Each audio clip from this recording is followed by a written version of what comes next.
Je voulais vous donner quelques indications supplémentaires en ce qui concerne le Nissan Ariya.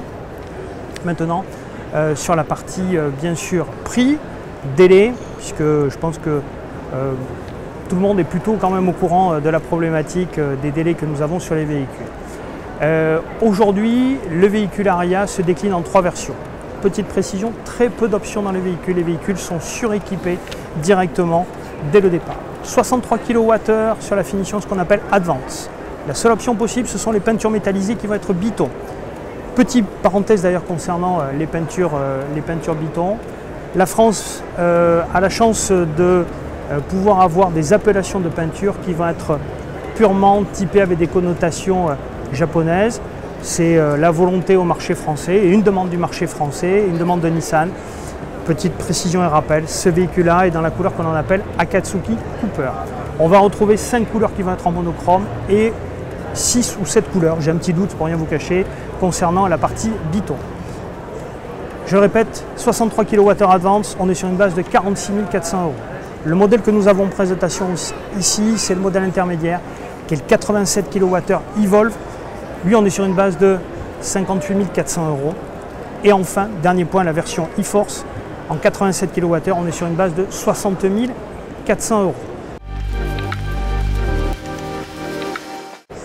Maintenant, concernant les délais, concernant les essais à venir, on a 2 véhicules qui vont arriver très prochainement. Je fais partie de la concession Eden Auto Bruges à Bordeaux, qui vont arriver sur notre concession au mois de juillet. On va avoir 2 véhicules. Un qui va être un véhicule d'essai, qui va nous permettre bien sûr de vous faire découvrir le véhicule, parce que tout ce que je vous dis depuis tout à l'heure, c'est une chose. La meilleure chose à faire, c'est de venir essayer. Il faut prendre en main le véhicule, il faut l'essayer.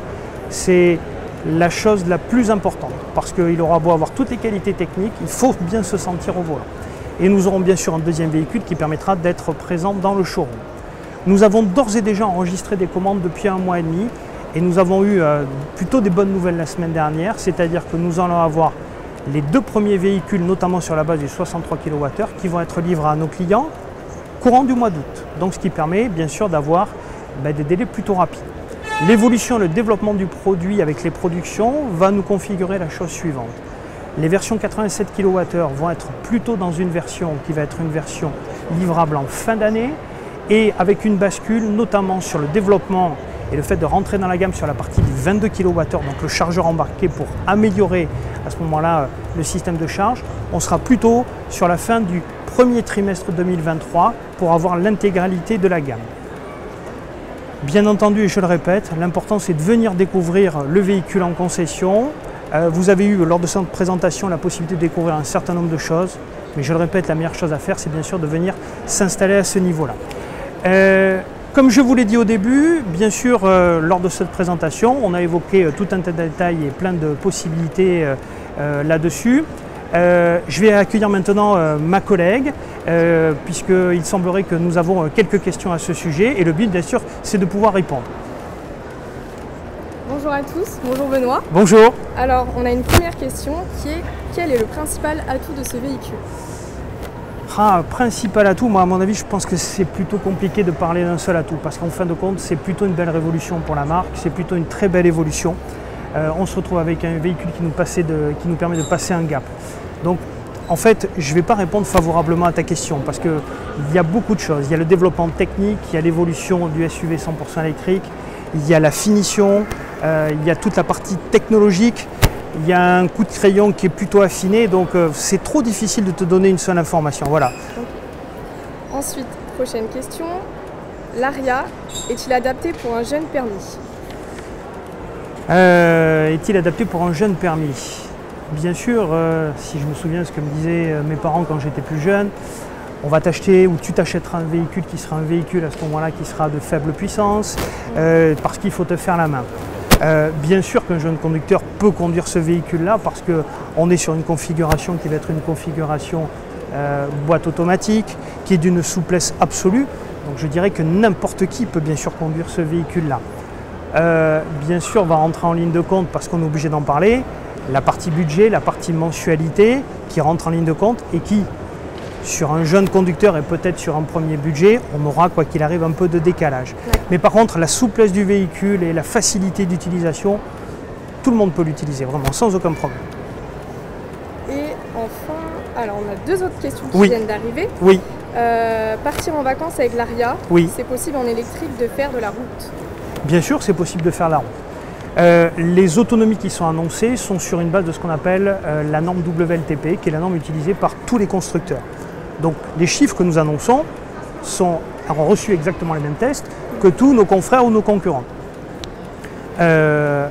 L'intérêt d'un véhicule comme l'Aria, et sur une typologie qui va être une typologie électrique, c'est de faire quoi?